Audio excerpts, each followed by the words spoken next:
Hello guys! Welcome back to my channel! For today's vlog ay papunta tayo ngayon sa The Reef Island Resort.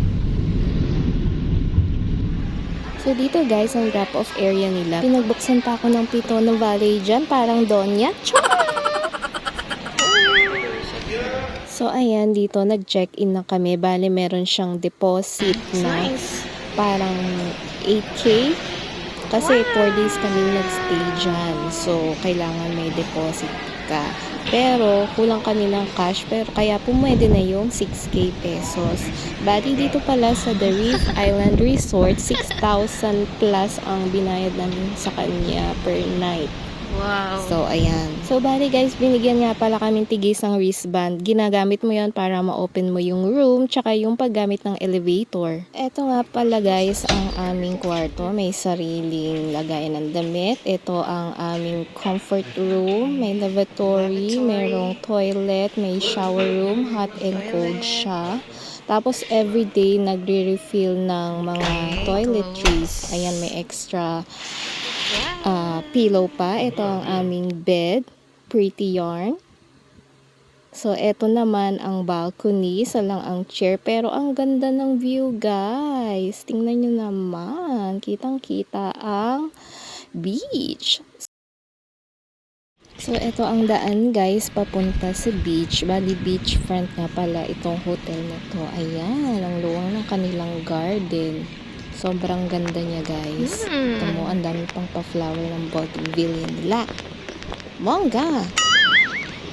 So, eto guys, ang mapinong beach part ng The Reef Island Resort. Pero dun sa bandang kabila, medyo rough na siya. Marami na siyang bato-bato. Pero may nakikita ako dito nag-snorkeling. Dito sila nang gagaling.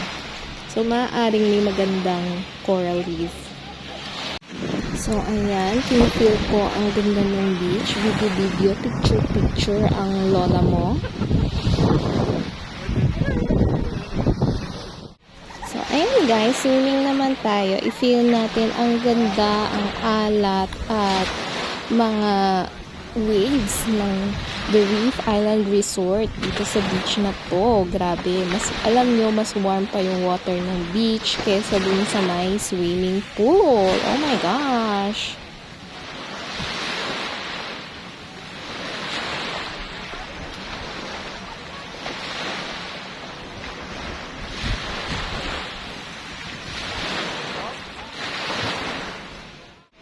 Eto guys, yung sinasabi ko sa inyo, rocky part ng The Reef Island Resort. Eto naman guys, yung swimming pool area. So, pag di mo trip yung salty water ng beach, dito ka na lang magpunta. Ang ganda. Diba? Kaya lang, sobrang lamig ng tubig dito. So, kailangan sanayin mo sarili mo sa lamig dyan.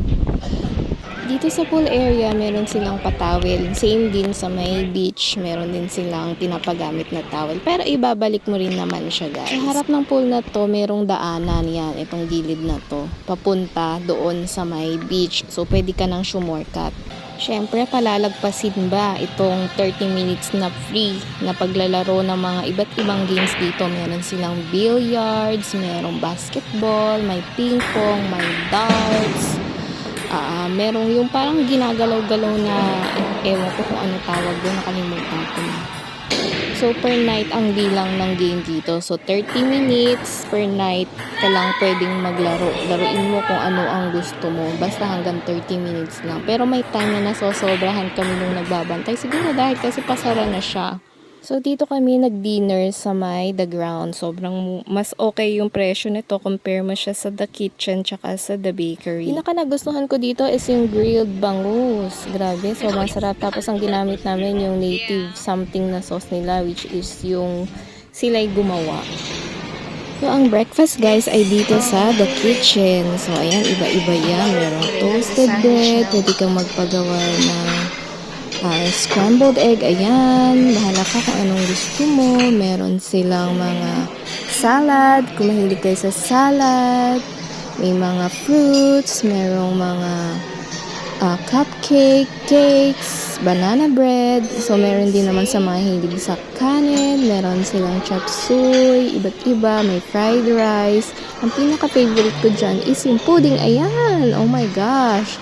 Tapos, dito sa area na to, yung iba't ibang klase ng bread. O, yan. Bahala na kayo.